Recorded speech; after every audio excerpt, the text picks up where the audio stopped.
Hello and welcome to Zimstek Media.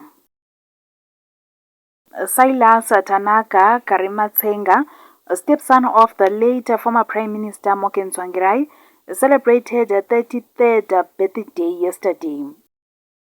Karimatsenga underwent a gender reassignment in 2021 and now identifies as a woman. She is the daughter of Lokadia Karimatsenga, who entered into a customary marriage with Moken Tsvangirai in 2010 following the death of his first wife Susan Tsvangirai. Lokadia Karimatsenga is reported to be based in South Africa, where she leads her own church as a prophetess. The Tsvangirai family has remained in public discourse over the years due to Moken Tsvangirai's role as a founding leader of the MDC and former Prime Minister in 2009 to 2013 inclusive government.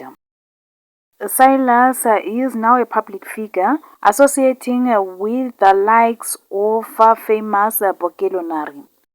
For more stories, please do like and subscribe.